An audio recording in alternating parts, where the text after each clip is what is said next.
Bonsoir à toutes et à tous. Merci de nous rejoindre pour ce webinaire consacré au cerveau. Je me présente, je suis Lionel Cavicchioli, je suis chef de rubrique santé pour le média The Conversation.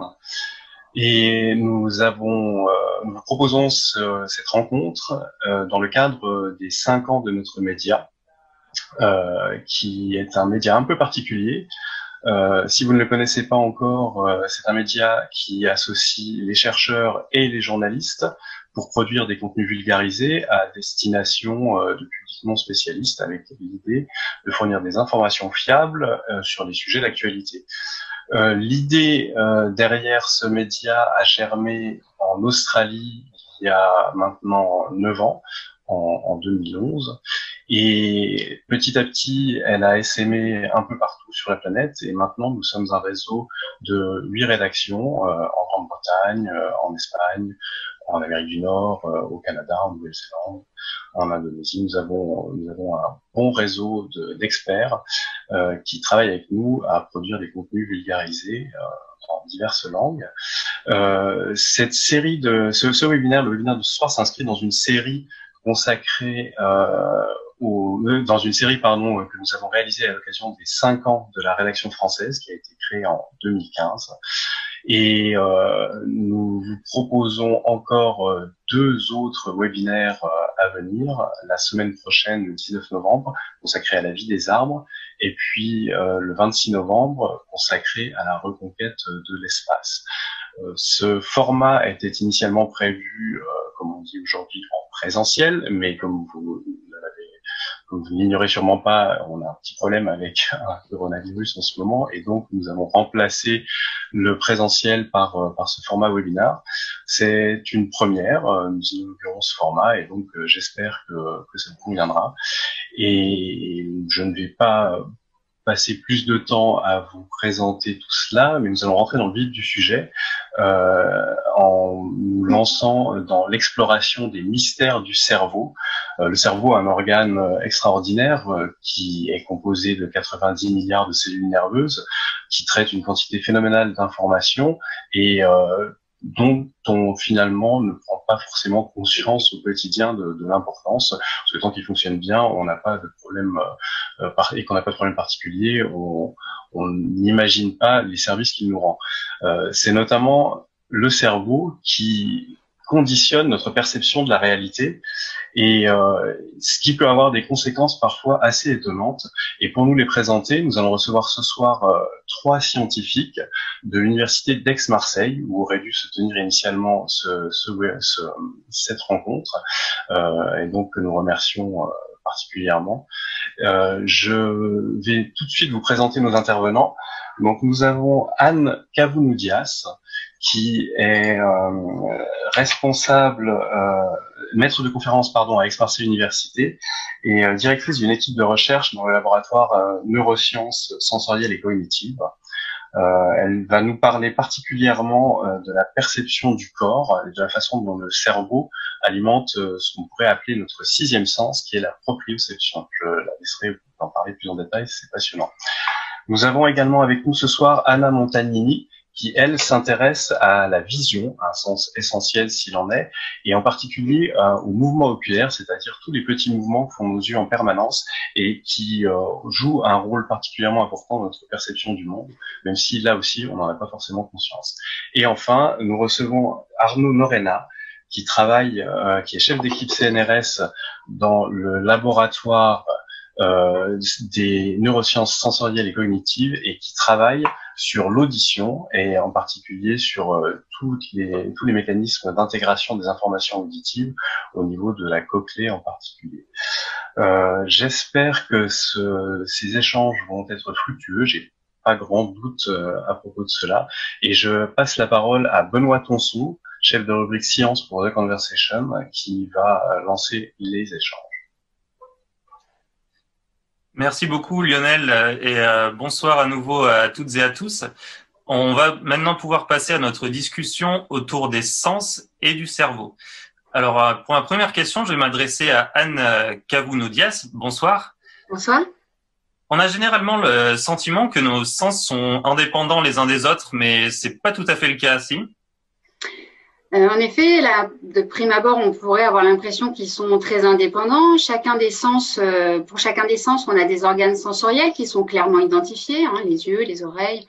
Et puis, on a des voies sensorielles qui sont clairement définies, et puis des centres aussi dans le cerveau qui sont dédiés au traitement des informations sensorielles, qu'elles soient auditives, visuelles, tactiles, de manière assez séparée.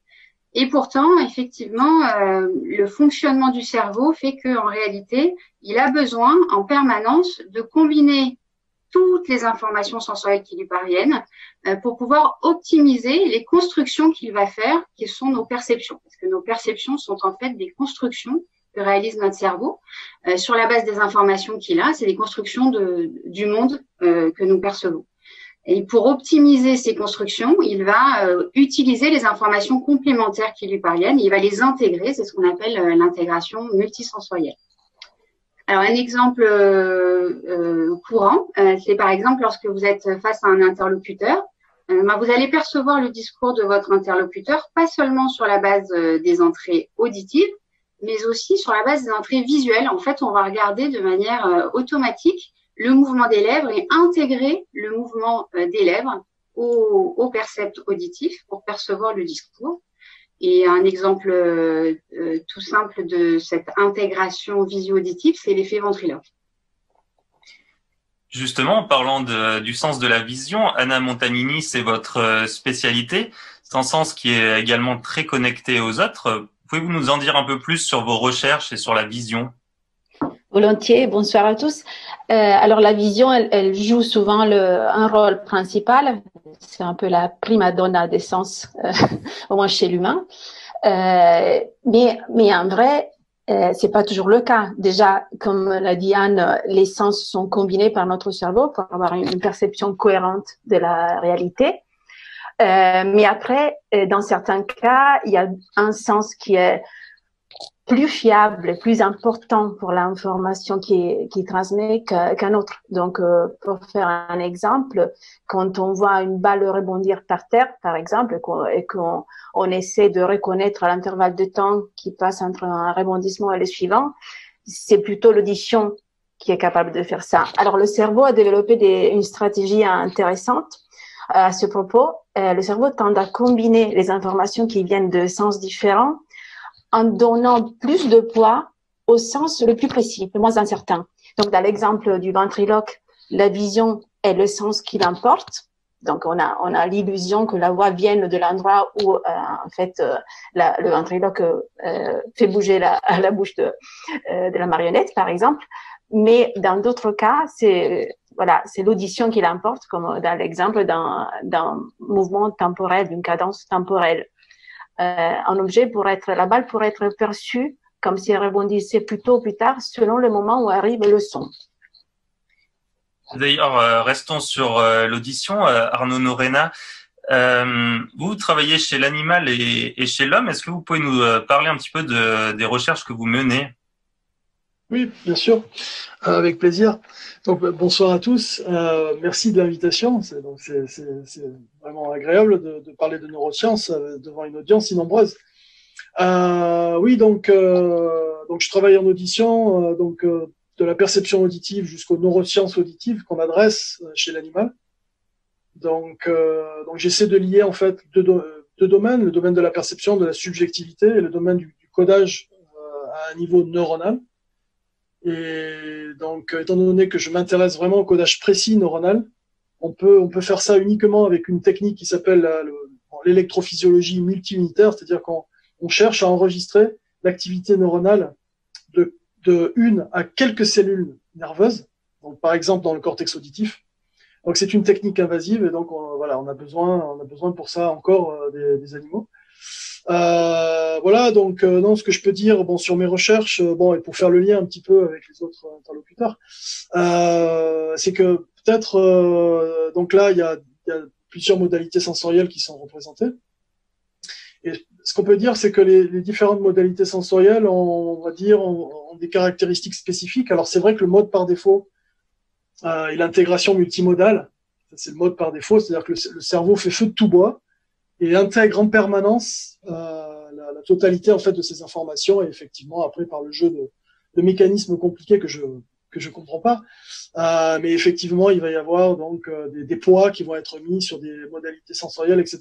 Et en tout cas, juste pour contraster vision et audition, donc effectivement, la vision, c'est le sens, peut-être effectivement, c'est le sens principal chez l'humain.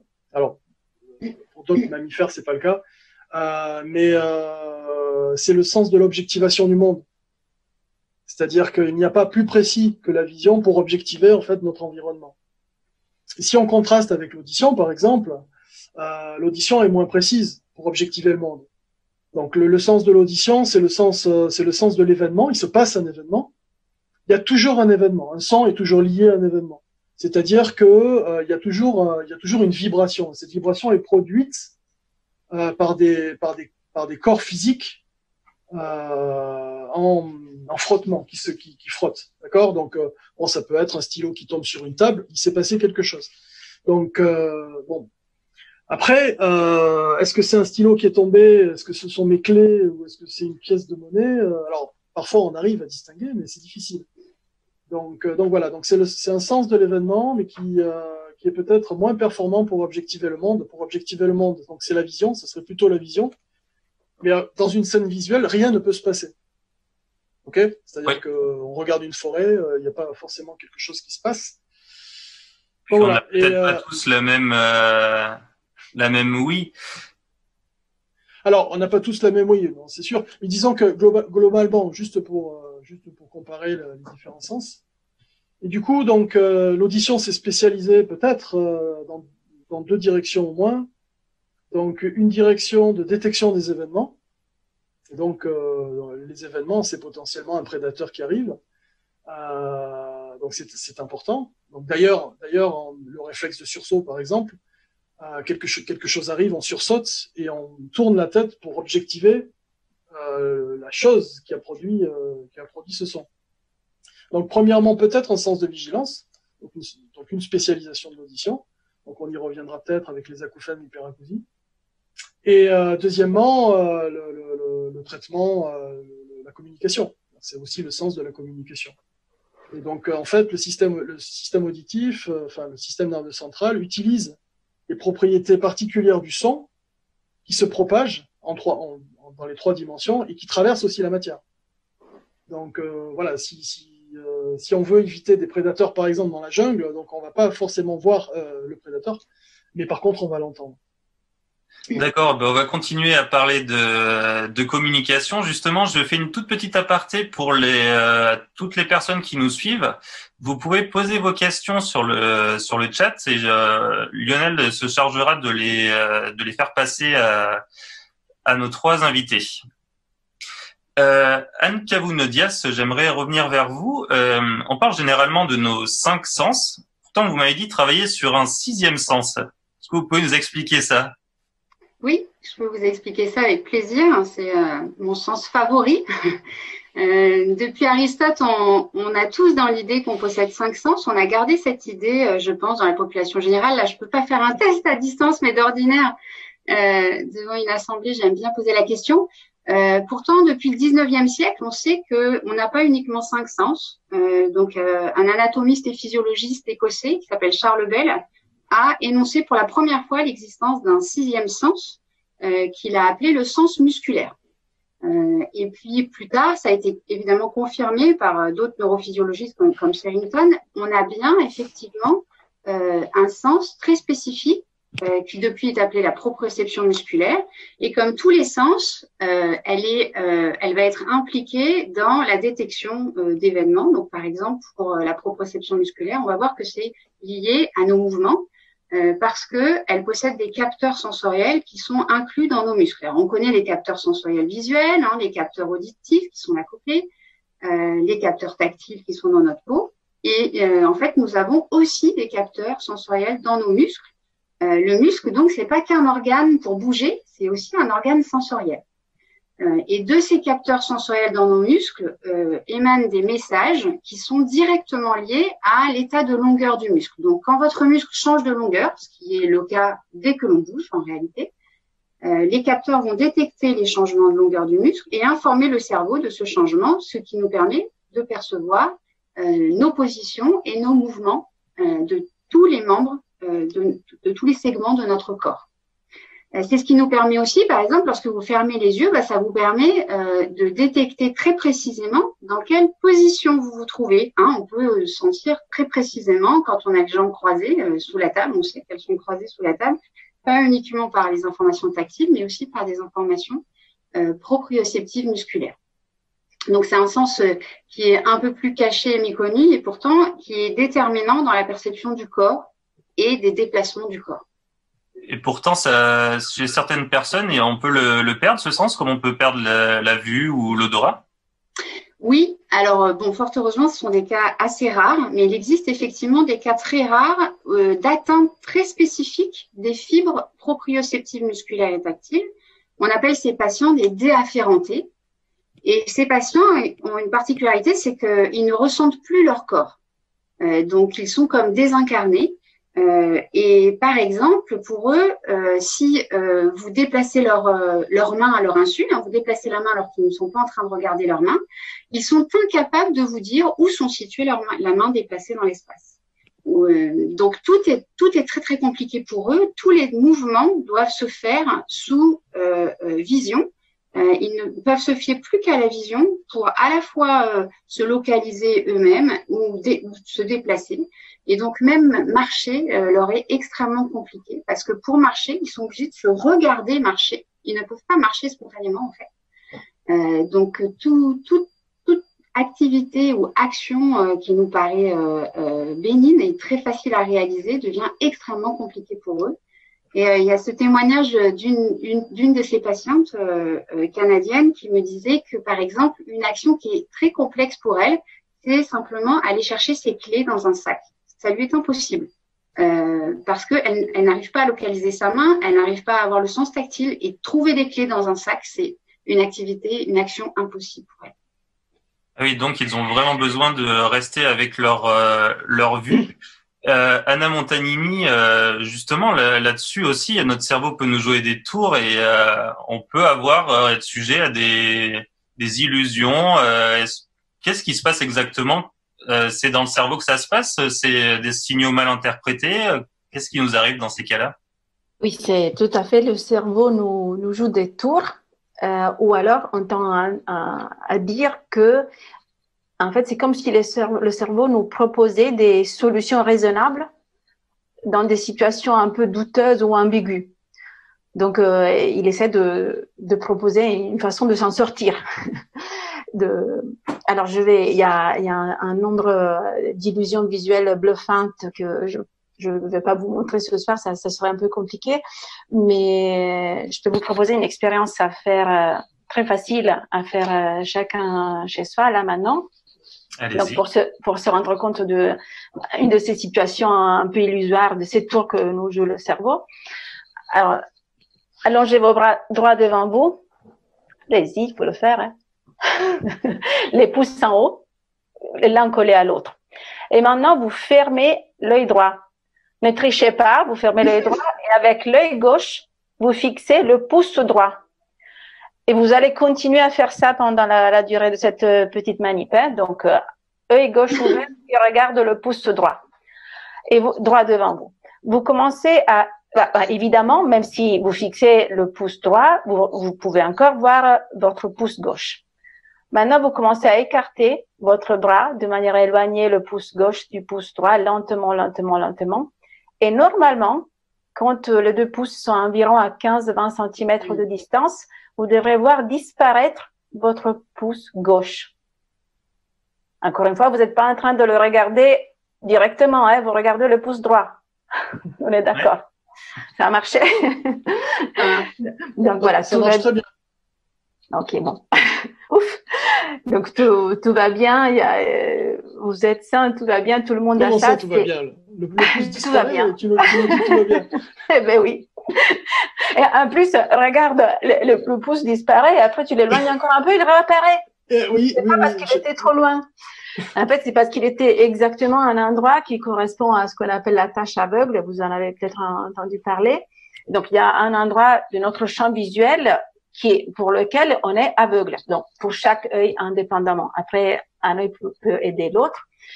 Mais en fait, c'est à cause du fait qu'à cet endroit, à l'endroit correspondant sur la rétine, donc dans le fond de notre œil, il n'y a pas de récepteurs.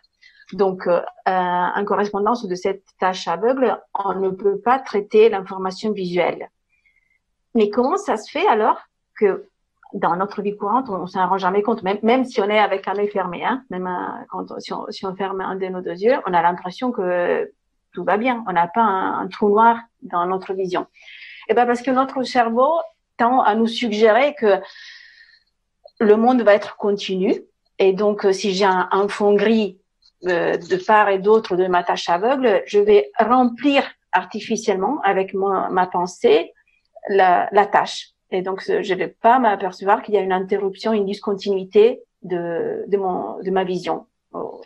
Et en fait, le cerveau nous crée une représentation du monde qui n'est pas forcément liée à des capteurs à nos yeux, etc. Tout à fait.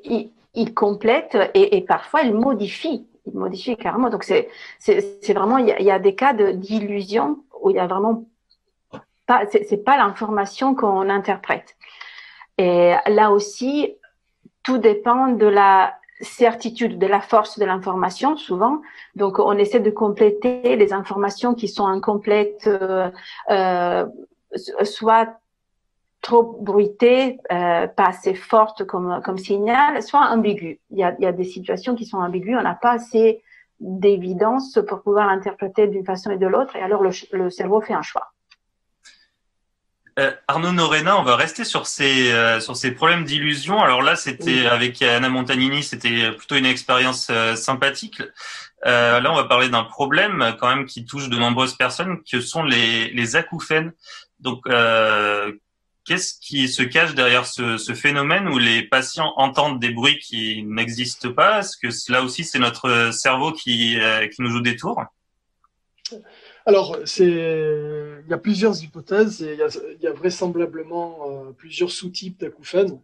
Mais disons qu'effectivement, donc dans le cas d'acouphènes ou de douleurs fantômes, Anne en parlera plus tard, vraisemblablement. Mais effectivement, donc certaines personnes rapportent entendre des sons, donc des sons qui n'ont pas de sens. Ce ne sont pas des hallucinations, donc ce ne sont pas des voix, ce ne sont pas des vocalisations. Mais ça s'apparente en fait, les perceptions s'apparentent à des bruits, d'accord, donc des bruits, des sons purs, donc des sifflements, et alors qu'il n'y a rien dans l'environnement. Et disons que, donc pour faire simple, en fait, ces perceptions seraient liées à la présence d'une perte auditive, d'accord, donc une lésion au niveau de la cochlée étant le récepteur sensoriel de l'audition. Donc on perd malheureusement tous de l'audition avec l'âge. Et donc en plus donc ça s'appelle la presbyacousie.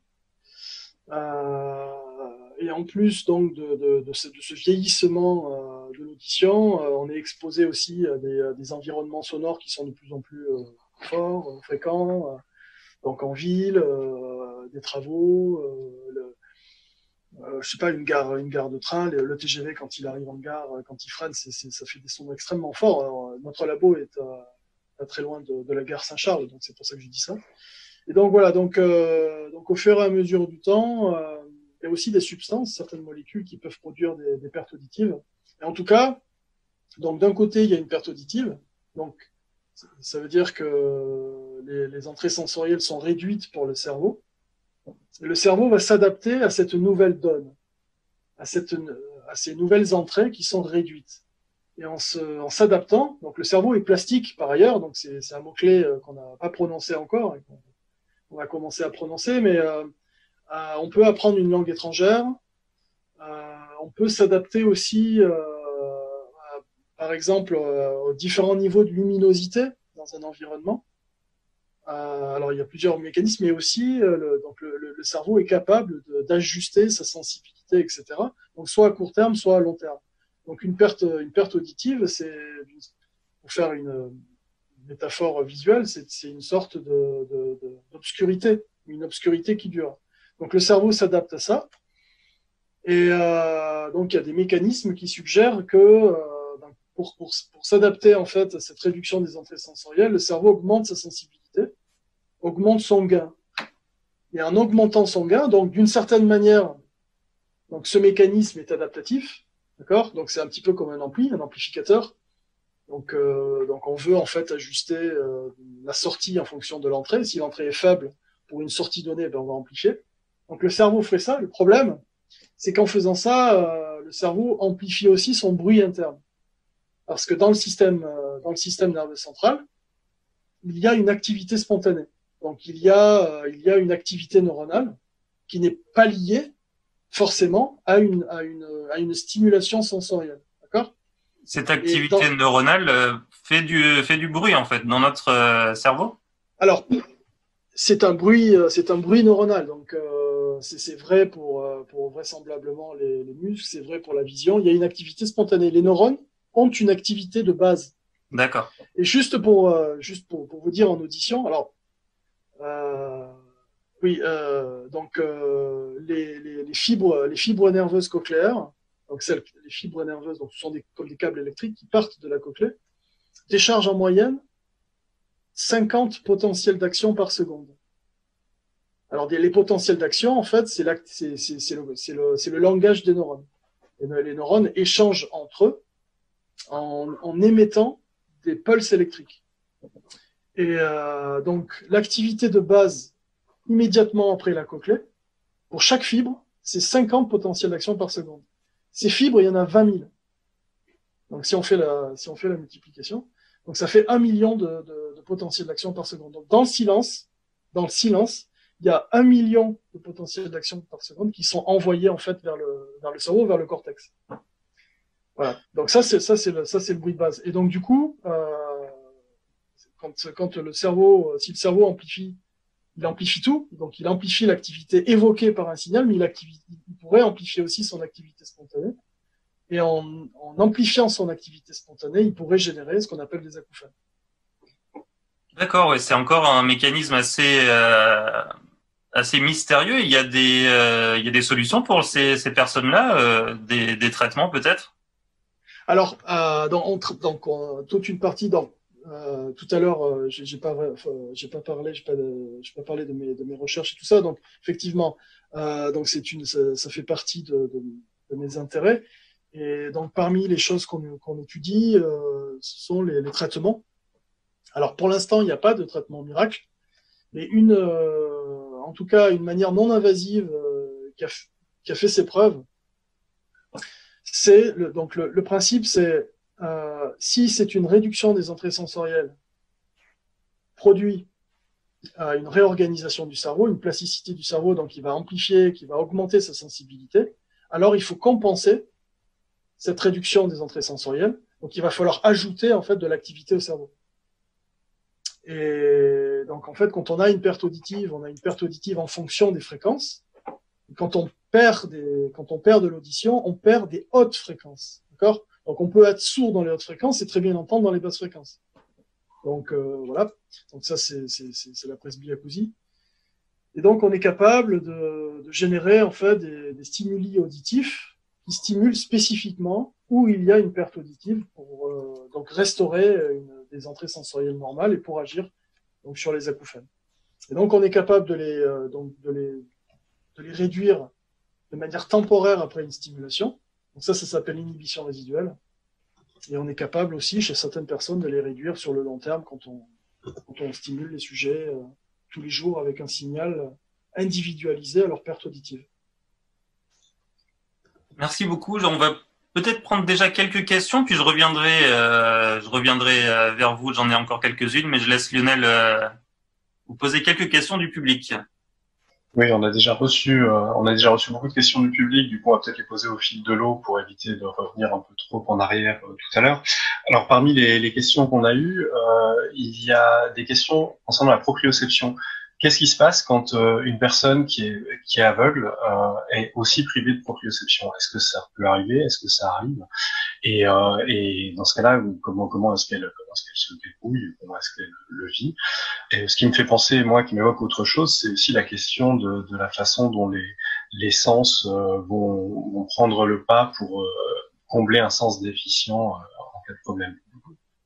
Oui, ça pose plus généralement la question de ce qu'on appelle la substitution sensorielle. En fait, le fait que nous possédions plusieurs sens, c'est un atout, justement, précisément, quand on en perd un, eh ben, on va essayer notre cerveau va tenter de compenser la perte de ce sens en optimisant l'utilisation des autres sens pour compenser les handicaps liés à la perte d'un des sens. Alors là, la question posée devient complexe parce que on n'est plus en train de dire qu'on a perdu un sens, la vue, mais aussi la proprioception. Alors fort heureusement, je ne connais pas de cas qui ont cette double perte, parce qu'a priori c'est indépendant. Les cas de perte de fibres sensorielles, tactiles et proprioceptives. La raison pour laquelle les patients perdent et le tact et la proprioception, c'est que ces deux types de fibres sensorielles sont d'un point de vue physiologique, les tissus sont très proches. C'est un peu des mêmes types de fibres. Et donc, chez ces personnes, par exemple, qui ont perdu la proprioception, ils ont perdu le sens, les fibres sensorielles. Mais par exemple, les fibres motrices, elles, sont intactes. C'est pour ça qu'ils sont capables de bouger grâce à la vision, parce que en fait, ça atteint de manière très spécifique les fibres sensorielles, tactiles et proprioceptives. Donc, je connais pas de cas. Alors, c'est sûr que ce serait extrêmement difficile pour cette personne à la fois aveugle et déafférentée de réaliser n'importe laquelle des actions, puisque à aucun moment elle ne pourrait se situer et se sentir même dans son corps et encore moins dans l'espace.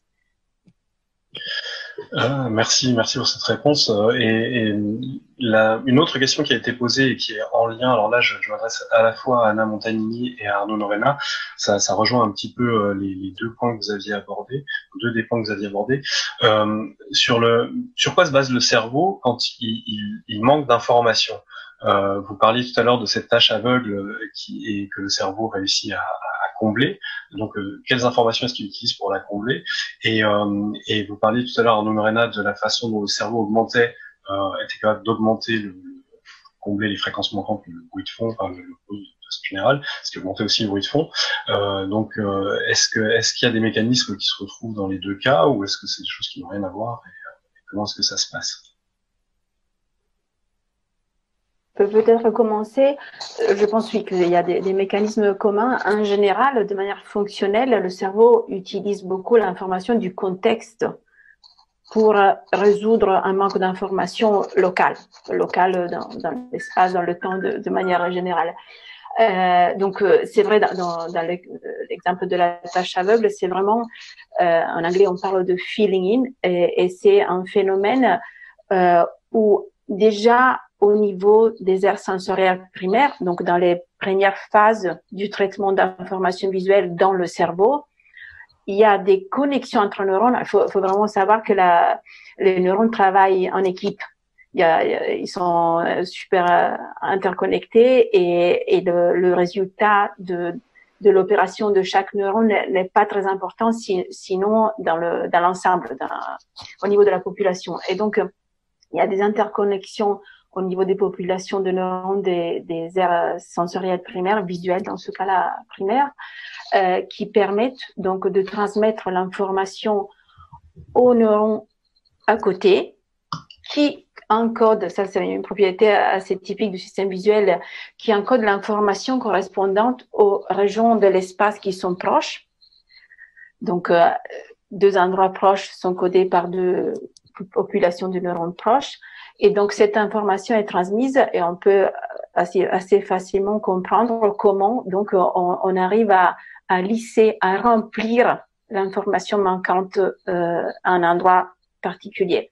Puis, de manière plus générale, tout ne se passe pas au niveau seulement des aires sensorielles primaires. Il y a aussi des informations qui viennent du contexte et qui viennent d'autres régions du cerveau. Donc, on parle beaucoup de rétroaction. L'information du contexte est parfois plus complexe. On sait que le contexte, par exemple, le type de scène qu'on est en train de regarder. Je fais toujours des exemples visuels. Et on utilisera l'information être à la mer plutôt qu'en montagne, être dans un endroit fermé plutôt que à l'extérieur, pour informer aussi des détails locaux. Donc, Ça le veut dire que contexte est vraiment. le souvenir joue un rôle dans ce genre de complémentation aussi? L'expérience joue un rôle énorme, donc aussi bien le souvenir, donc même la mémoire, même à court terme ou à plus long terme, et puis et bien sûr une forme d'expérience à très long terme aussi, d'attentes qui sont pratiquement innées. Oui, tous ces mécanismes jouent un rôle. J'ai une dernière question, puis après on prendra un peu le fil des échanges. Concernant les acouphènes, certaines personnes nous demandent est-ce qu'on peut oublier ces acouphènes parce qu'elles ont l'impression que les acouphènes chez des gens proches qui en souffrent reviennent quand on en parle surtout. Est-ce que c'est quelque chose qui est là tout le temps? Est-ce que le cerveau peut en faire abstraction ou est-ce que c'est quelque chose que les gens ne peuvent pas ignorer sinon? C'est une perception continue, donc c'est une perception anormale. C'est anormal de percevoir donc une perception auditive comme ça alors qu'il n'y a rien dans l'environnement. C'est un petit peu comme une douleur ou ça serait plutôt comme une alliance. Bon, on s'habitue. Si je pense à mon alliance par exemple, elle revient dans mon champ de conscience, mais ma veste aussi ou mon jean. Je le sens en permanence et je peux l'oublier. Par contre, effectivement, si je porte mon attention dessus, à ce moment-là, ça revient dans ma conscience, etc. Donc là, la question, c'est une question difficile. C'est la question de l'aspect désagréable des acouphènes. Ça rejoint en fait l'aspect désagréable de la douleur. Et donc voilà, c'est en fait la catégorisation d'une perception. C'est-à-dire à partir du moment où une perception est anormale, bah à ce moment-là, elle peut devenir désagréable. Et étant donné que l'audition justement est peut-être le sens de la vigilance, donc une perception anormale provenant de l'audition, ce n'est pas anodin pour le cerveau. D'accord ? Donc cette perception continue est sans doute en permanence interprétée comme une menace, comme une menace en fait. Voilà, donc ensuite, donc il y a plusieurs niveaux sans être trop long, hein, mais parce qu'après j'ai un commentaire, question pour Anna, justement sur ces questions d'interprétation et la comparaison avec la douleur. Et donc du coup, donc voilà, donc c'est une perception, ça peut se comparer à une nuisance sonore en permanence. Donc vos voisins, voilà, nos voisins font du bruit. Si on aime bien les voisins, que c'est pas trop souvent, on peut l'accepter. On s'endort même avec le bruit, ou si c'est des enfants. Par contre, si on n'aime pas les voisins, voilà, on supporte pas les enfants, quand les enfants font du bruit, le bruit devient insupportable. C'est la même chose pour l'acouphène. Et donc ensuite, quand les personnes se focalisent sur l'acouphène peut devenir souffrance, au même titre que la douleur en fait. Et donc voilà, donc on a les mêmes choses. Et donc bon, juste pour conclure hein, sur votre question, mais donc il y a deux choses, il y a la perception, il y a l'interprétation qu'on fait de la perception. Et aujourd'hui, comme c'est assez difficile quand même de diminuer, voire de supprimer la perception, donc on se focalise sur l'interprétation du symptôme. Donc, ça va être les thérapies comportementales et cognitives, par exemple, donc qui fait partie d'une psychologie, d'une certaine psychologie, disons. Et puis, voilà. Après, pardon. Pardon, oui, on a reçu une autre question d'ailleurs, puisqu'on parle de comment prendre ça en charge. Une personne qui nous demandait est-ce que l'appareillage peut jouer un rôle pour réduire les. Ouais. Alors du coup, l'appareillage, c'est une amplification. Donc l'appareil auditif réalise une amplification des informations de l'environnement. Donc compense ainsi la perte auditive et donc restaure un niveau d'entrée sensorielle proche de la normale. Et donc l'appareillage, en effet, est une des approches les plus populaires et les plus efficaces pour lutter contre les acouphènes, soit pour masquer les acouphènes, puisqu'en amplifiant les sons extérieurs, on entend moins ces acouphènes, et aussi à long terme pour réduire cette espèce d'amplification du cerveau, donc liée à la réduction des entrées sensorielles. Juste si je peux faire un petit lien avec ce que disait Anna, moi je me pose une question depuis un moment, par rapport à et ça connecte aussi avec les travaux de Anne, Parce qu'on parle du cerveau bayésien, disons, c'est-à-dire que le cerveau qui calcule des probabilités, qui donne des poids à des informations sensorielles. Et il me semble que alors cette idée que le cerveau fait feu de tout bois et donne des poids à des informations et aussi interprète le contexte, ça s'applique à la douleur. Il y a l'effet placebo. Je me demandais si vous aviez réfléchi à ce genre de choses pour rendre compte de l'effet placebo, en fait. Parce que du coup, la douleur est un petit peu une sorte de croyance. C'est-à-dire qu'en fonction du contexte, on peut avoir mal ou pas. Et c'est très spectaculaire. L'effet placebo est très spectaculaire. L'effet placebo existe. Alors, j'avoue que j'avais jamais réfléchi à l'effet placebo dans ces termes-là. C'est intéressant ce que tu dis. Et oui, parce que l'idée, métaphoriquement, c'est dès que tu donnes une certitude, donc notamment la certitude qu'on est en train de prendre quelque chose, un médicament qui est utile, notre cerveau pourrait concentrer son interprétation sur cette information. J'imagine que ça aura d'autant plus d'effet, l'effet placebo, que la douleur n'est pas très aiguë. Ça c'est trivial à dire, mais bon, on aura du mal à penser à l'inverse. Et après, la question se pose, alors qu'on a des idées comment marche ce type d'intégration bayésienne. Bon, c'est un mot peut-être que tout le monde ne connaît pas, mais pour la vision, pour l'audition, on a des idées sur quels sont les mécanismes neuronaux cérébraux qui rendent compte de ce phénomène. Alors, j'aurais pas une idée claire de où ça s'encoderait le placebo pour pouvoir interagir avec les récepteurs de la douleur. Mais c'est une question qui fait beaucoup de sens, absolument. Et peut-être juste pour rebondir, une toute petite parenthèse pour rappeler ici aussi que la douleur, c'est aussi un sens, ouais. Ce qu'on appelle la nociception. Et que d'un certain point de vue, le placebo serait une sorte de leurre. Il nous permettrait de leurrer notre cerveau et de lui faire croire qu'il a pas mal. En fait, ce serait la négation de la douleur par un leurre qui est le placebo. On pourrait le voir comme ça aussi. De la même manière qu'on est capable de leurrer notre cerveau en nous faisant croire de voir des choses qui n'existent pas ou entendre des choses qui n'existent pas ou sentir des mouvements qui n'existent pas. On peut faire ça aussi sur les illusions. Ce serait une espèce de forme d'illusion, mais appliquée au sens de la douleur. Je l'avais jamais vu comme ça, mais c'est très intéressant. Alors, restons peut-être sur la douleur. Anne, puisque vous travaillez également sur un phénomène qui est assez mal compris, qui sont les sensations de membres fantômes. Oui. Qu'est-ce qu'on connaît aujourd'hui de cette sensation et y a-t-il des traitements?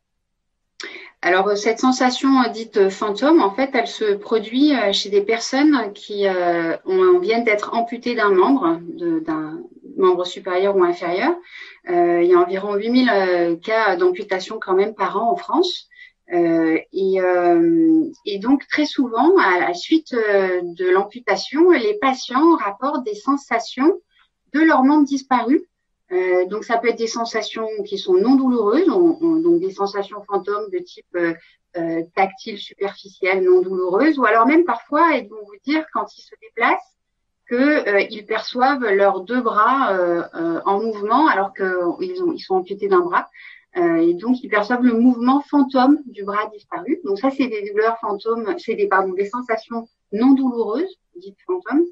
Et malheureusement, chez la plupart des patients, donc on les estime à 80%, ils vont avoir au moins un épisode de douleur fantôme associé à ces sensations fantômes. Alors, les douleurs, elles sont de différentes natures. Ça va de la brûlure du membre disparu ou jusqu'à, des fois, ils vous disent qu'ils ont l'impression qu'on leur enfonce un couteau dans la main disparue ou dans la jambe disparue. Donc, ça peut être très, très fort, très intense.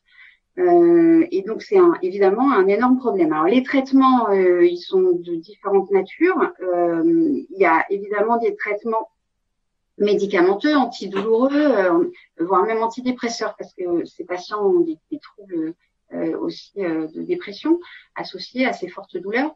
Et puis ça va aussi, on peut aussi faire des injections d'anesthésiant, donc dans le membre résiduel, hein, le membre qui est. Ah oui, on peut anesthésier un membre fantôme. Alors, en fait, on va pas anesthésier. Justement, le problème, c'est qu'on anesthésie rarement le fantôme. Donc, on va soulager temporairement le patient, mais en général, la douleur va réapparaître. Alors, encore une fois, c'est très variable chez les sujets. On peut faire aussi des stimulations corticales ciblées. Il y a tout un tas de traitements. Il y a une batterie de possibilités de traitement. Et on se rend compte que, malheureusement, un certain nombre de patients sont résistants à tous ces traitements. Donc c'est pas si évident et pour cause, c'est que on ne comprend toujours pas très bien quelle est l'origine de cette douleur fantôme. On l'a pas vraiment identifiée d'un point de vue neurologique très clairement. Et donc il y a encore beaucoup de laboratoires dans le monde qui étudient les processus physiologiques qui sous-tendent cette douleur et donc qui font des études en imagerie, des études diverses et variées pour essayer de comprendre ce phénomène qui est encore pas tout à fait résolu. Alors, on a eu un très grand espoir dans les 10 dernières années, enfin 20 dernières années, je dirais. C'était l'émergence d'une thérapie qui est non invasive, qu'on appelle la thérapie miroir. Et donc, ça rejoint ce que dit Arnaud pour les acouphènes. Le principe, c'est de redonner du sens. Alors là, dans ce cas-là, la vue, donc c'est un miroir, pardon, qu'on dispose en face d'un sujet, enfin dans le plan du sujet, et se projette dans le miroir le membre intact, de sorte que le sujet amputé a l'impression de voir ses deux membres intacts, et donc le sujet réalise un mouvement du membre intact et il a l'impression que les deux membres bougent, et donc il retrouve visuellement sa main amputée. Okay, et donc on renvoie au cerveau une information de la main qui est évidemment disparue, et on renvoie une information de main présente via ce miroir. Et chez certains patients, on a pu observer une diminution notable, voire une disparition de la douleur fantôme. Donc, il y a ces traitements un peu dans le domaine de la rééducation qui visent à redonner du sens, renvoyer du sens au cerveau, combler le manque en fait qui est là pour essayer de compenser et diminuer les douleurs. Malheureusement, c'est pas très efficace. Ça marche pas sur tous les patients. C'est ce qui est dommage parce que c'est une technique et une approche qui est extrêmement facile. Alors, elle est très usitée hein, dans les centres de rééducation après amputation parce qu'elle est très facile à mettre en œuvre, elle est non douloureuse. Peut-être le seul problème, ça peut être chez certains patients, c'est douloureux aussi psychologiquement de revoir un membre pour lequel ils ont mis beaucoup de temps à faire le deuil de la perte de leur membre. Donc, chez certains, ils n'utilisent pas la thérapie miroir parce que ça pourrait perturber les patients psychologiquement. D'accord, merci. Lionel, il y a peut-être des questions du public là-dessus ou sur d'autres phénomènes? On a eu pas mal de questions pendant que vous étiez en train d'échanger. Je vais revenir un peu en arrière encore une fois sur le bruit de fond lié aux oreilles. Il y a une personne qui me demandait qu'est-ce que le bruit de fond qu'on entend quand on met une boule caisse dans son oreille, enfin quand on met des boules caisses.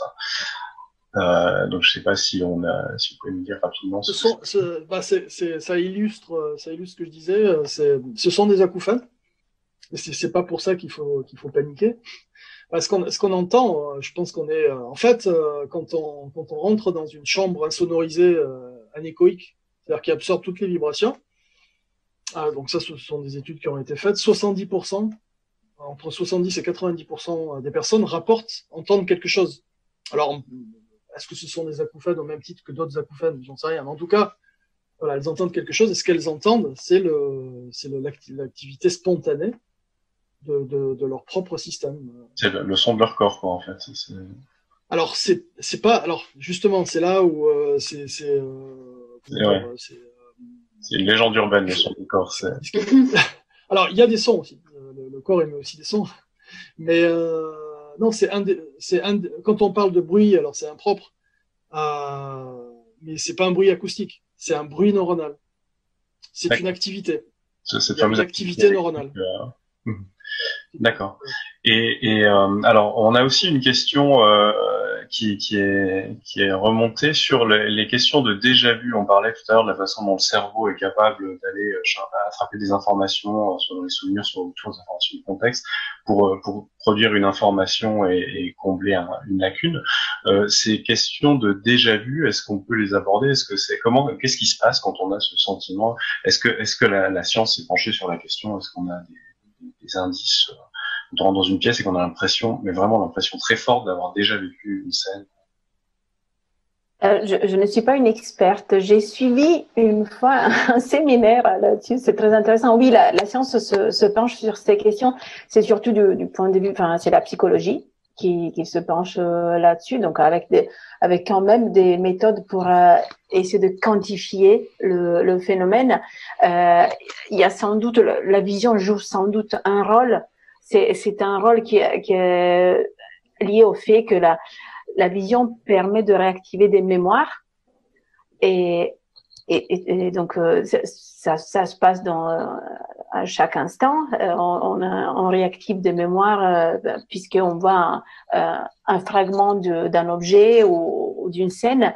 Le déjà-vu en particulier, je saurais pas dire quelle est la particularité par rapport à un fonctionnement de mémoire standard. C'est plus fort, probablement. Il y a aussi une implication émotionnelle plus importante en général, mais je peux pas vous en dire plus. C'est pas du tout dans mon domaine de recherche. D'accord, merci. Et par contre, c'est juste pour compléter l'échange avec Arnaud, il y a le pendant visuel aussi des acouphènes, c'est les phosphènes. Et exactement, enfin, on peut avoir des phosphènes dans des situations de très bonne santé, même en les stimulant mécaniquement avec la main qui appuie sur l'œil. Et puis, il y a les phosphènes qui émergent dans des situations pathologiques. Ça va être après l'asportation d'une tumeur. Peut-être donner un exemple de phosphène. Qu'est-ce qu'on voit? C'est quand on appuie sur son œil et qu'il reste des sortes d'étoiles un peu? Oui, des taches, des taches, parfois des taches qui bougent un peu. Et après, par contre, ça c'est des phosphènes qui s'en vont rapidement. Par contre, il y a des phosphènes qui restent plus longtemps, et c'est des phosphènes liés à l'activité spontanée des neurones et parfois une activité désorganisée qui suit justement à des lésions corticales, par exemple. Donc ça peut être très gênant aussi. Et les phosphènes parfois se produisent aussi en période de fatigue. S'il y a une raison particulière, je connais des personnes à qui ça arrive assez régulièrement. C'est une activation particulière. Enfin, est-ce que le cerveau fonctionne moins bien? Oui, il fonctionne forcément bien quand on est fatigué, tout le monde le sait. Mais je veux dire, est-ce que ça influe aussi sur la perception qu'on peut avoir? Disons, ce qui se passe, c'est que souvent ils apparaissent dans des situations en dehors des cas pathologiques chroniques. Mais ce qui se passe, c'est qu'ils sont visibles. C'est exactement comme pour les acouphènes, surtout quand il n'y a pas une entrée sensorielle forte. Et donc, on peut imaginer que dans des situations de fatigue, soit on est moins vigilant, moins attentif, ça puisse déclencher des phénomènes de ce type plus souvent. Très souvent, ça m'arrive quand je ferme les yeux, que je suis couchée, ça m'arrive de voir comme des petites lumières qui bougent. Ça c'est pas spécialement dans le cas de fatigue. Après, peut-être que, je sais pas, mais c'est peut-être aussi lié à des migraines, parce que. Alors, on a justement une question sur les migraines, notamment les migraines optiques, avec ces taches qui remplissent, qui commencent au centre et qui finissent par remplir tout le champ de vision et qui sont extrêmement difficiles à soulager. Enfin, justement, à quoi est-ce que c'est dû? Est-ce on connaît un peu ces mécanismes de migraine optique? Alors, il y a Arnaud qui lève la main, déjà. La question a été posée, alors je ne sais pas si on fait un petit pas. Oui, on peut revenir en arrière. Mais c'était juste en fait, parce que cette question de l'activité spontanée neuronale dans le cerveau, c'est ce qui rend aussi cette question fascinante. Et donc, c'est en lien avec les illusions, etc. Et il y a une expérience aussi qui est sympa à faire. Donc, je l'ai faite plusieurs fois là, en peu de temps. Et ça peut se faire que dans des endroits complètement dénués de lumière. Donc, dans une grotte. Donc, voilà. Donc, j'ai fait un petit peu de spéléologie amateur là, il y a pas longtemps. Et quand il n'y a pas du tout de lumière, quand on éteint les lumières dans la grotte, on attend un petit peu. Et au bout de quelques secondes, on se met en fait à voir justement des taches lumineuses. C'est-à-dire que quand on n'a plus du tout de stimulation, on se met en fait à percevoir. C'est pas vraiment voir. Il y a pas de, enfin, je sais pas s'il y a une différence entre les deux. Bon, mais en tout cas, on se met à percevoir, voilà, l'activité spontanée du système visuel. Alors ça, les personnes qui ont, enfin les personnes aveugles strictes ne voient plus ce genre de choses. C'est un des points que les gens réalisent pas forcément d'habitude. Est-ce que c'est le cas déjà? Alors ça, je sais pas. Anna, je sais pas si tu sais si les personnes aveugles ont des perceptions fantômes visuelles. Je sais pas non plus. J'avoue que je ne sais pas. Ça risque de dépendre de l'origine de la cécité. Oui, si déjà elle est d'origine périphérique ou centrale, et de l'étendue aussi de la lésion, si c'est central, donc pardon, périphérique, ça voudrait dire que c'est au niveau du nerf optique, par exemple. Admettons que la personne n'ait pas de fibre optique ou pas de rétine, ou alors si c'est au niveau du cerveau, dans les régions qui traitent l'information visuelle. C'est bon le cas la plupart du temps. Et puis la lésion peut ne pas être totale non plus, donc peut-être ça crée des différences. Donc peut-être certains aveugles perçoivent ce type de phénomène et peut-être d'autres non. En tout cas, c'est le pronostic que je ferai, mais je ne sais pas. Et aussi, l'autre fait qui est connu, c'est que chez les aveugles qui sont depuis la naissance, c'est aussi très difficile qu'ils arrivent à décrire ce qu'il voit. C'est difficile pour quelqu'un qui n'a jamais vu de dire s'il voit des taches lumineuses et de les décrire, oui. Ouais. Et donc c'est probablement, ça dépend probablement aussi de ça. Franchement, c'est quelque chose que je devrais peut-être savoir, mais je sais pas. C'est intéressant d'ailleurs cette question de réussir à décrire aux autres ce qu'on perçoit et ce qu'on ressent, parce que c'est pas forcément très évident. On se posait la question en préparant cette émission là sur la perception des couleurs, par exemple. Il y a quelques années, il y a un mème qui a beaucoup tourné sur Internet où on voyait une robe d'une couleur et certaines personnes disaient elle est blanche et les autres disaient elle est bleue, c'est clair. Et à titre personnel, pour en avoir fait l'expérience, j'ai vu switcher cette couleur à un moment. Elle est passée de l'une à l'autre et j'ai jamais réussi à revoir la précédente.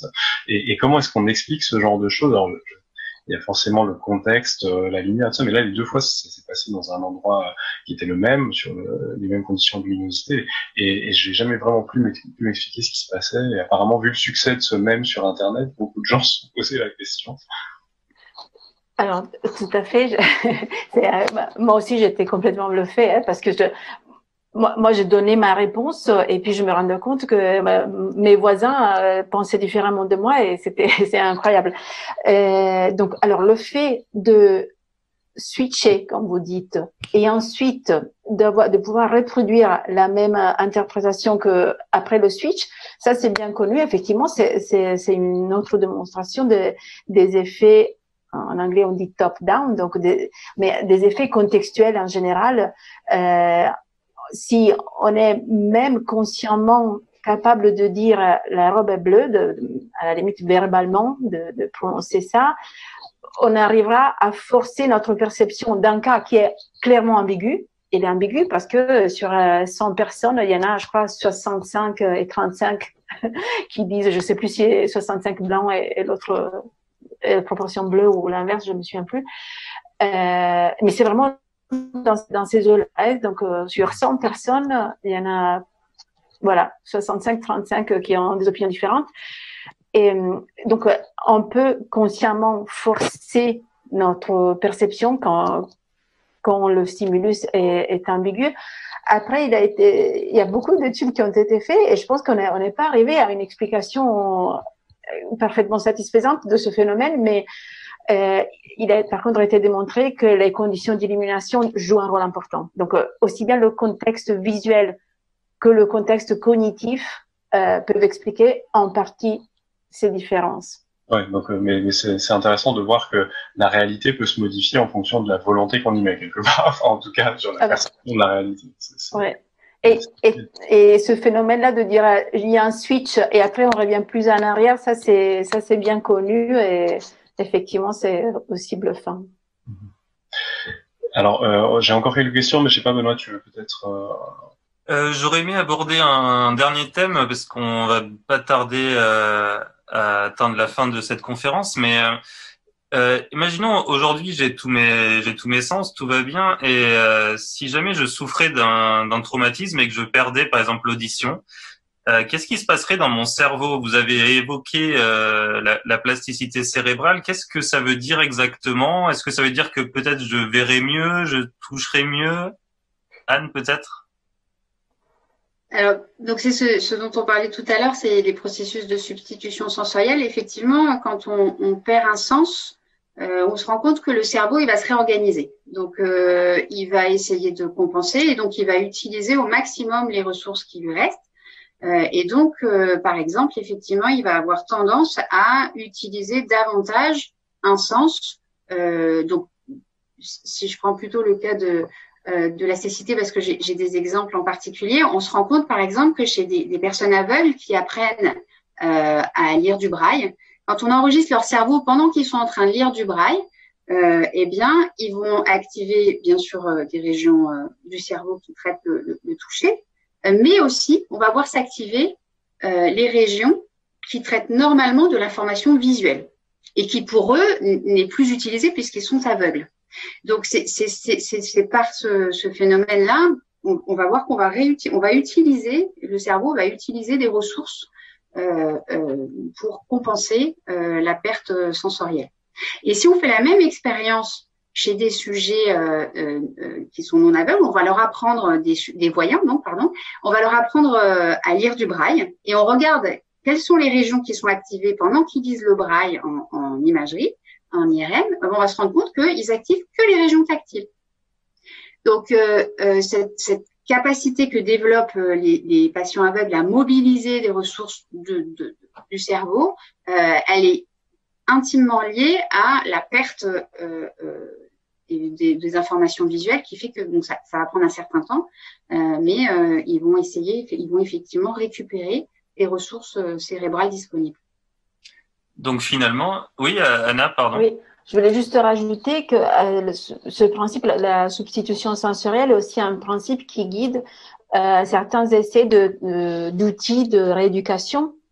Donc, on utilise par exemple des matrices tactiles qui vont stimuler la peau à différents endroits pour que vous voyez un message spatial. Donc, par exemple, pour une personne aveugle, donc une personne qui ne peut pas localiser des objets dans l'espace, on peut lui fournir cette information de localisation à travers une matrice tactile.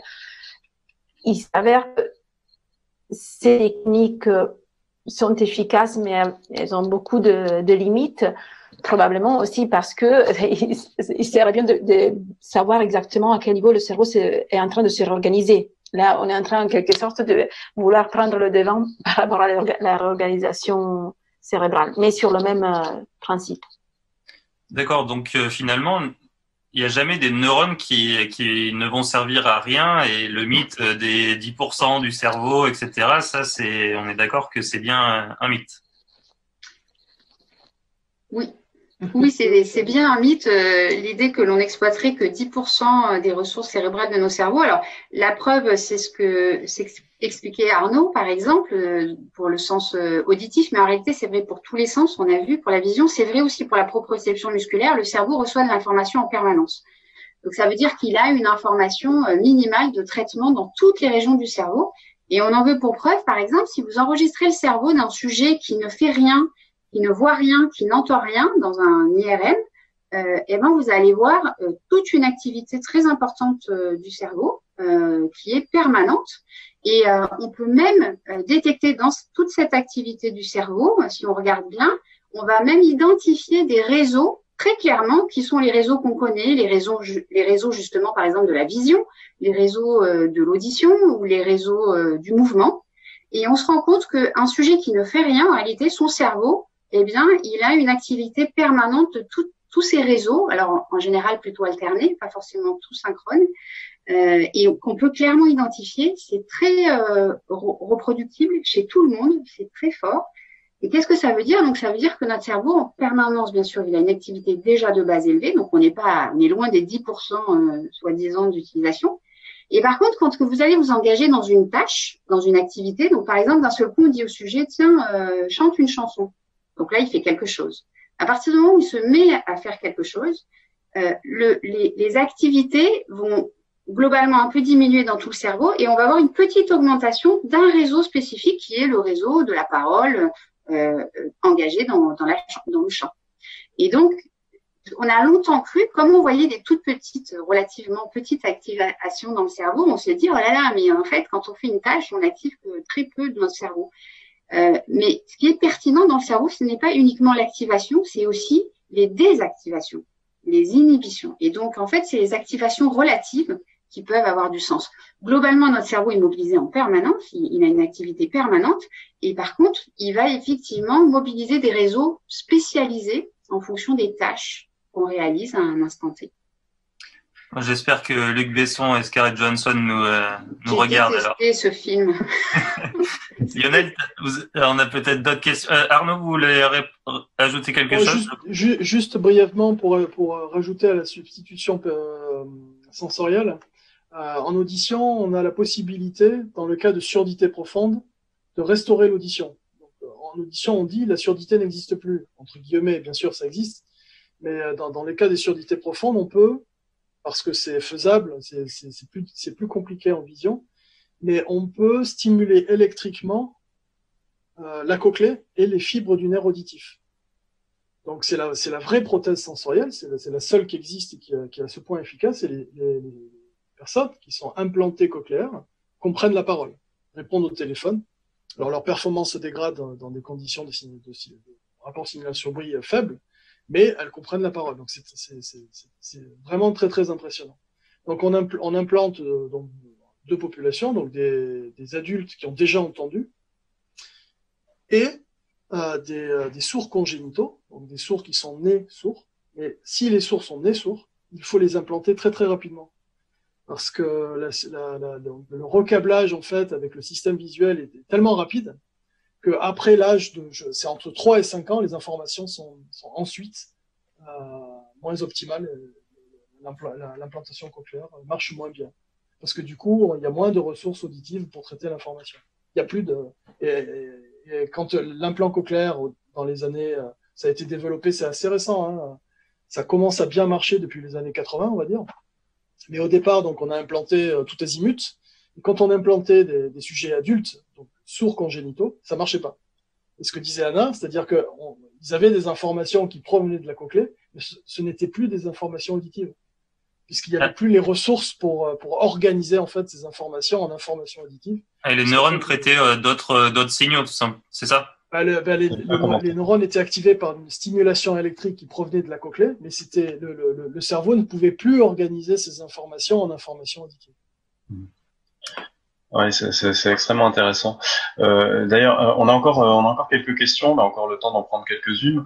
Ce que vous venez de dire m'évoque justement une question aussi par rapport à là on parle d'amener de la technologie pour pallier à un problème donc dans ce cas l'audition. Est-ce qu'on arrive à faire l'inverse? Est-ce qu'on arrive à développer sur des systèmes artificiels, en utilisant des capteurs biologiques comme par exemple, je pense aux cellules auditives, aux cellules de l'œil, à intégrer ça à des systèmes informatiques, par exemple, pour récupérer de l'information. Il y a des expériences qui se font comme ça actuellement. Enfin, est-ce qu'on a des systèmes artificiels qu'on pourrait envisager de doter de sens en partie biologique, par exemple? Je ne sais pas si vous avez des informations sur des recherches On parle beaucoup des neurones artificiels, enfin des systèmes bioinformatiques, enfin pas bioinformatiques, c'est pas le terme, mais des systèmes de neurones qui sont greffés sur du silicium pour créer des. Alors c'est très balbutiant, c'est les débuts, mais je me demandais s'il y avait la même chose dans le domaine des sons et de la perception et de l'audition, des sens. Alors à ma connaissance, non. Et pourquoi? Parce que, alors, ce serait intéressant, mais le problème ou la difficulté en audition, c'est qu'il faut une organisation en 3 dimensions très très spécifique et très fine. Ce sont des nanomachines en fait, en gros. Et donc donc dans la cochlée, il y a des cellules avec des cils qui vibrent. Et donc il faudrait recréer, c'est-à-dire que si effectivement on voudrait faire un biosenseur, donc qui serait connecté effectivement à quelque chose, donc à une machine, il faudrait recréer une cochlée. Alors ce qui est fait dans les laboratoires, ça s'est fait aussi dans notre laboratoire, c'est on peut faire pousser des cellules, on peut faire pousser des cellules de la cochlée dans un milieu nutritif, et ce sont uniquement des cellules. Donc par exemple les cellules ciliées qui composent la cochlée. Mais jamais on peut élaborer l'organe entier à partir de certaines cellules. Parce que là, donc là, il faut qu'il y ait un agencement dans l'espace qui soit très très spécifique pour qu'il y ait la fonction en fait. Oui, c'est ça. C'est pas juste un type de cellule qui va fonctionner et qui va permettre d'enregistrer des choses. Enfin, si on imagine les choses en termes d'interface, c'est-à-dire que donc une machine qui verrait. Alors après, bon, ça se fait. On peut faire des capteurs qui fonctionnent bien, les diodes ou les capteurs SSD, je crois. Mm-hmm. Mais bon, si on voulait faire mieux, alors je pense, enfin, Anna me contredira, mais je pense qu'une règle aussi en biologie, c'est que nos capteurs fonctionnent aux limites de la physique. C'est-à-dire qu'on peut pas construire une machine plus performante que nos capteurs, que nous-mêmes. Et donc en audition par exemple, on entend quasiment juste au-dessus du bruit thermique en fait. C'est-à-dire qu'on entend des vibrations, c'est-à-dire que les sons font vibrer le tympan. Et la vibration en fait qu'on entend correspond à notre seuil, au diamètre de l'atome d'hydrogène. Donc c'est pour ça que tout ça c'est finement réglé.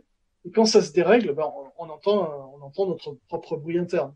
Et en vision, on voit jusqu'à un seul photon dans des bonnes conditions. Donc c'est une machine vraiment exceptionnelle. Ouais, c'est des années de sélection, enfin des milliards d'années de sélection plutôt. Oui, tout à fait. Vas-y, Anna, vas-y. Brièvement, je rejoins Arnaud. Je crois que du point de vue des applications pratiques, ce qu'on tend toujours à faire, c'est de s'inspirer des mécanismes, mais après de beaucoup simplifier la machine, parce que je pense qu'en général, on ne sait pas reproduire la machine biologique aussi bien. J'ai beaucoup entendu parler de neurones artificiels aussi. Pour l'instant, c'est surtout dans des domaines de recherche et c'est super intéressant, et peut-être qu'on arrivera effectivement à améliorer tout ce qui est prothèse en utilisant du matériel qui est de plus en plus proche à notre biologie. Mais je ne sais pas, les implants rétiniens qui marchent moins bien que les implants cochléaires, mais ça se développe beaucoup aussi les dernières années. Ils essaient d'aller parler directement aux neurones, aux cellules de la rétine, celles qui sont épargnées, par exemple.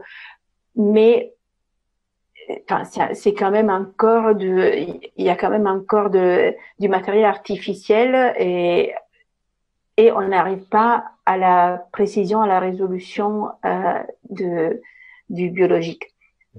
Voilà. Je pense que les exemples pour les autres sens, ça devrait aussi. Je sais que les nez artificiels marchent très bien, mais je ne pense pas que pour autant ils aient reproduit exactement les récepteurs olfactifs. Diane, pardon. Non, c'était juste un commentaire général aussi, c'est que non seulement c'est comme disait Arnaud, le codage, il est extrêmement complexe, la sensibilité de chacun de nos capteurs est extrêmement spécifique, mais en plus, ce qu'il faut voir, c'est que pour arriver à la perception, en réalité, c'est toute une intégration d'un très grand nombre d'activités neuronales. Et donc, toutes nos perceptions résultent de ce qu'on appelle un codage populationnel. Donc, c'est tout un tas d'informations qui arrivent au cerveau, qui doivent être traitées. Et c'est à nouveau une population de neurones dans le cerveau qui vont traiter cette information avant qu'on arrive à avoir une perception relativement complexe. Pour la proprioception musculaire, évidemment, je connais pas de travaux dans ce sens. Et pour cause, dans le cas de la proprioception, la particularité, c'est que l'organe sensoriel est extrêmement distribué. Il est distribué dans tout le corps. Donc, c'est très compliqué à reproduire parce qu'on est déjà même pas sur un organe facile à isoler, donc j'imagine que c'est très compliqué. Par contre, ce qu'on arrive à faire, c'est stimuler spécifiquement la proprioception musculaire, et par exemple, c'est ce que font certains chercheurs pour faire remarcher des patients qui ont des lésions de la moelle épinière, par exemple. Donc, les stimulations des sens à des fins de rééducation pour retrouver des fonctions motrices notamment, par exemple, ça oui, c'est utilisé. Mais on aurait du mal à le simuler ou à reproduire artificiellement tout ça. D'accord. Il nous reste une grosse dizaine de minutes là pour quelques autres questions. Ce que vous venez d'évoquer, ça me fait penser à une question qui est arrivée tout à l'heure, qui pose la question de la part de l'inné et de l'acquis dans la proprioception, pardon. Et donc j'imagine que la personne qui l'a posée voudrait savoir si certaines personnes sont plus proprioceptives que d'autres, si c'est quelque chose qui peut s'entraîner, s'apprendre. Est-ce qu'il y a un fond, je sais pas, génétique, hormonal ou comment qu'est-ce qu'on en sait pour l'instant? Alors, il y a plusieurs niveaux.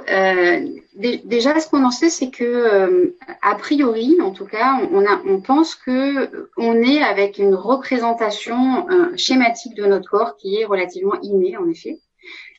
Et pour preuve, il y a des personnes qui naissent, vous savez, malheureusement, sans un membre, et pour autant, ils peuvent avoir la représentation de ce membre qu'ils n'ont jamais eu. Donc, il y a une espèce de trame, de schéma global du corps qui est relativement inné. Pour autant, la proprioception, c'est une représentation qui serait intrinsèque à notre organisme humain, quoi, en fait. Oui. D'accord. En tout cas, je sais pas pour les animaux, j'avoue, parce qu'on a du mal à accéder à leur perception. Mais chez l'homme, en tout cas, oui, il y a cette idée que on a une représentation interne innée de notre ce qu'on appelle le schéma corporel. Mais à partir de là, on va avoir tout un tas d'expériences motrices, sensorimotrices, et donc on va effectivement développer notre proprioception par l'expérience. Et on sait, par exemple, bien sûr, que on peut entraîner notre proprioception, comme tous les autres sens en réalité. Plus vous allez utiliser votre proprioception, et plus vous allez être performant dans l'exécution de mouvements, notamment l'exécution de mouvements complexes. Alors, c'est toute la problématique de l'apprentissage sportif de haut niveau, par exemple. Donc, bien sûr que oui, on peut entraîner la proprioception et renforcer les réseaux proprioceptifs cérébraux pour être plus performants. C'est vrai pour être plus performant, c'est vrai aussi, par exemple, chez les personnes âgées dont on sait qu'elles ont un trouble proprioceptif important, une atteinte proprioceptive importante, et ben le fait qu'elles s'entraînent, l'entraînement peut les aider à compenser au moins partiellement leur perte sensorielle proprioceptive. Donc, et ça se développe et ça peut se compenser en cas de perte. Plus vous utilisez vos sens et plus vous serez performant. D'accord.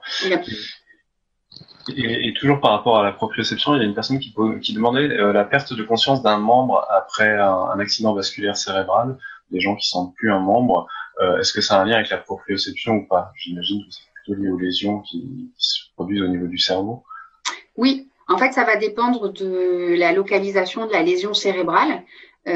Si la région qui est lésée dans le cerveau correspond à une région qui était impliquée dans la perception et la représentation d'une partie du corps, parce que vous savez que l'ensemble de notre corps est représenté dans le cerveau, donc de la tête aux pieds. Et donc, si une lésion a lieu à un niveau dans cette région qu'on appelle le cortex somesthésique, eh bien, il va entraîner la perte perceptive du membre correspondant, souvent, parfois temporairement, parce que parfois, évidemment, les patients, heureusement, récupèrent, et puis parfois définitivement, donc c'est plus compliqué. Mais c'est parce que on a touché la région de la représentation du membre en question. D'accord. Je reviens un peu en arrière parce que je m'aperçois qu'on n'avait pas répondu à cette question sur la migraine optique. Est-ce qu'on sait pourquoi, quand on a une migraine, voilà, se produit ce phénomène de perte de vision au niveau de l'œil, forcément. Alors que je sache, c'est pas tout à fait. Peut-être qu'il y a des choses que je sais pas. C'est pas vraiment une perte de vision. C'est comme des phénomènes. On parle de aura. C'est des sortes de phosphènes ou de toute façon d'images qui ne sont pas réelles. Je crois que c'est ça. Ou on parle vraiment de perte de vision. Non, la personne parlait effectivement d'une tâche qui augmente et finit par remplir toute la vision. D'accord. Encore une fois, je suis peut-être pas assez experte parce que je sache, la migraine ophtalmique est liée à un problème vasculaire, donc d'apport sanguin. Alors, est-ce que par conséquent de ça, il y aurait soit des compressions peut-être au niveau, je sais pas. Je suis en train de trouver des explications, mais à vrai dire, je sais pas exactement. On peut absolument pas tout savoir, surtout sur des sujets aussi complexes. Donc, peut-être pour compléter, moi je suis pas du tout non plus spécialiste, mais donc concernant la migraine et les auras, donc en fait les méninges, c'est-à-dire cette membrane en fait qui entoure le cerveau, la dure mère, les méninges, donc sont innervés par le nerf trijumeau. Et donc effectivement, il peut y avoir une inflammation à un endroit donné en fait des méninges. Et donc cette inflammation peut produire des activations neuronales et ces activations donc des foyers locaux, donc au niveau du cortex visuel. Et donc ces activations ensuite peuvent se propager et donc produire en effet donc des auras et donc des taches qui grossissent. Ah ouais, donc on voit qu'il y a des origines qui peuvent être assez éloignées de l'organe en lui-même et ce qui me fait penser à quelque chose que vous aviez évoqué quand on avait échangé. C'était, je repense à ce qu'on disait tout à l'heure sur les membres fantômes et le fait que longtemps vous nous aviez expliqué que ces personnes on pensait qu'elles avaient un problème psychologique, voire elles étaient parfois même internées parce qu'on les pensait folles.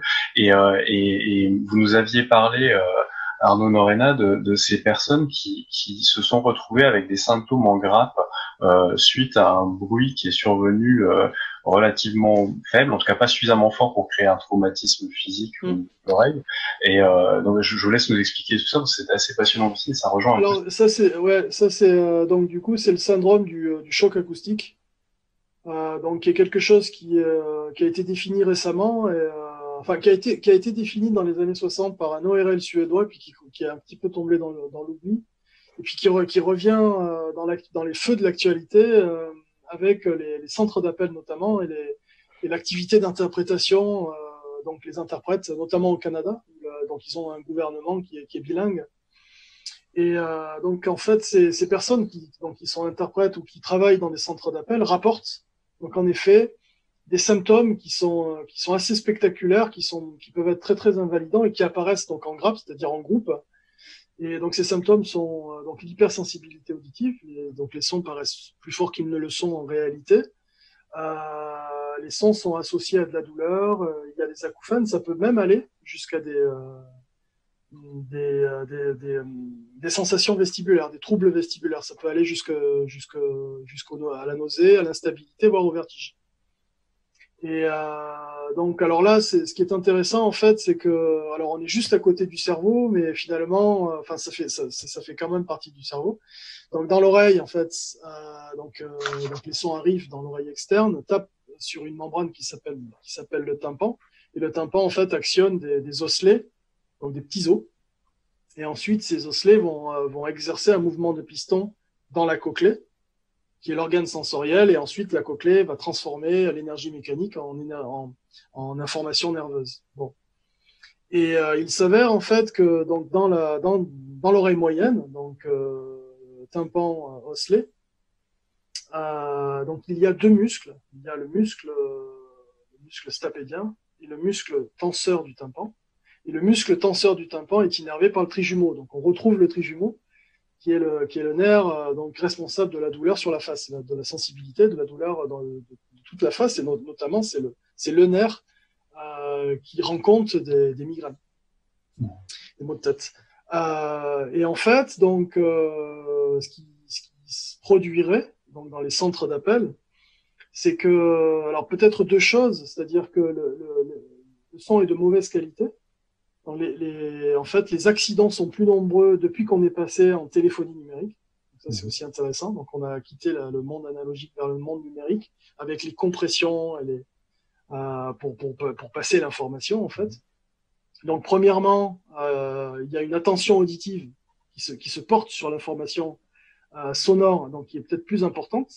Et on sait que justement le tenseur tympanique peut se contracter pour améliorer le signal entrant.